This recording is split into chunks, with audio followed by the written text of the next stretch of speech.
Most people look at the dark water and turn back. I painted it. This is called The Last Voyage. Every painting starts with a decision most people never see.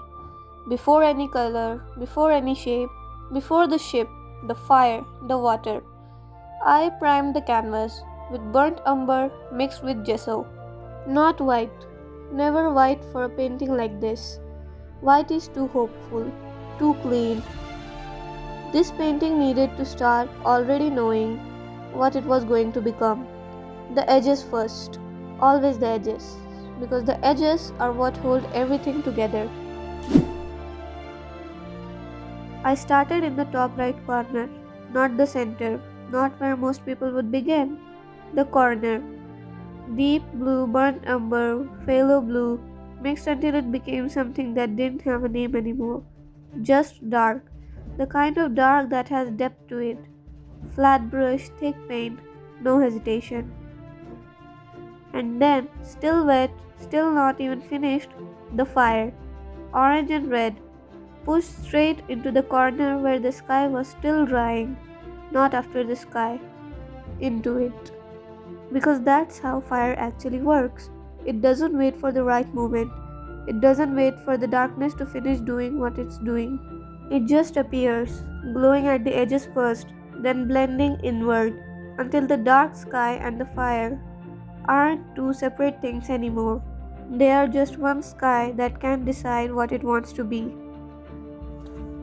I've always been someone who notices things, not in a normal way. I look at the moon and I don't just see the moon. I see which phase it's in. I notice how it sits differently in summer than winter. How some nights it looks cold and some nights it looks like it's carrying something heavy. Most people aren't paying attention. People have called that weird. People have called a lot of things about me weird. Loving fantasy, loving ships and oceans and creatures that don't exist in the world they live in. Seeing stories in everything. Painting instead of doing something more practical. But here's what I've learned from observing everything. The people who don't notice anything are never the ones who create anything worth remembering. Every great painting ever made was made by someone who couldn't stop looking. I can't stop looking, and I refuse to apologize for that.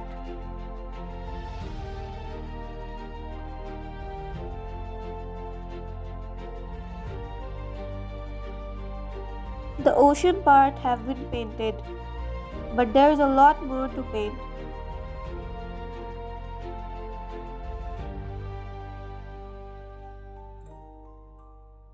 Day 2.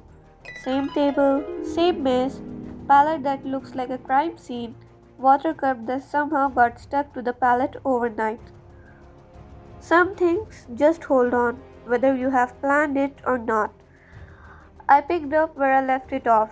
The water needed its reflection, the warm glow the fire throws across the dark ocean. Horizontal strokes, thin brush this time, dark at the bottom, lighter where the fire touches the surface. Because that's what fire does to the water. It doesn't warm it, it just reveals it, makes it visible in the middle of all the darkness. The ocean was always there. The fire just made you look. So, I'm a self taught artist, and people hear that and think, oh, that's so cool, so free, so creative.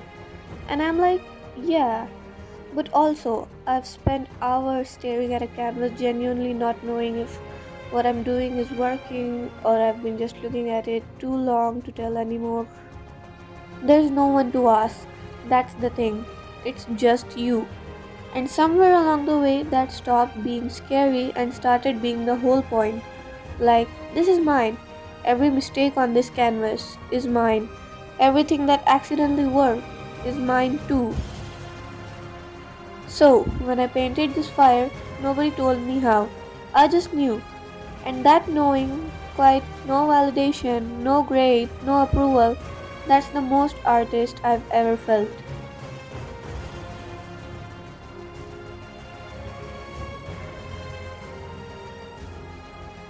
When the fire was done, I moved to the boat, and that's when it got quiet. Like the whole painting shifted because the fire is loud, even on canvas, it's loud. But the boat is just there, small, steady, not asking for anything.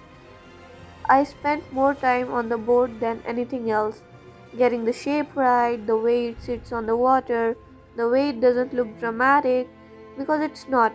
It's just a boat doing what boats do, surviving. And I think that's the most human thing I've ever painted. Not the fire, not the darkness, just a small thing, holding its shape in the middle of all of it. Here I'm painting the sails, and the tricky part was getting the fire to reflect on them. Like the sails aren't just in front of the fire, they're lit by it. Honestly, that took a while to get right. There's a moment in every painting where you have to make a decision. I had already painted the ship, the structure was there, the details were there, and it looked fine. Fine. That word that kills everything. So I loaded my brush with white and blurred a whole section into the fire.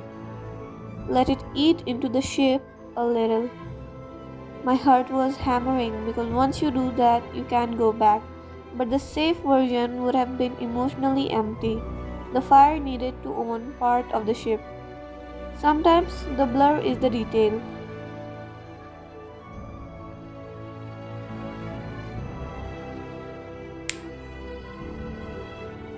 Now, the varnish. I varnished it. First layer looked perfect, and then it dried, and a small section chipped off. I didn't even record that part because honestly, I was too busy panicking. So I just kept adding layers until I was sure it was safe.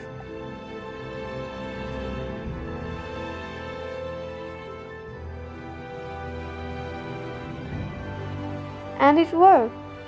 Then I sign it. My name, the date, and the last voyage. The moment it becomes real.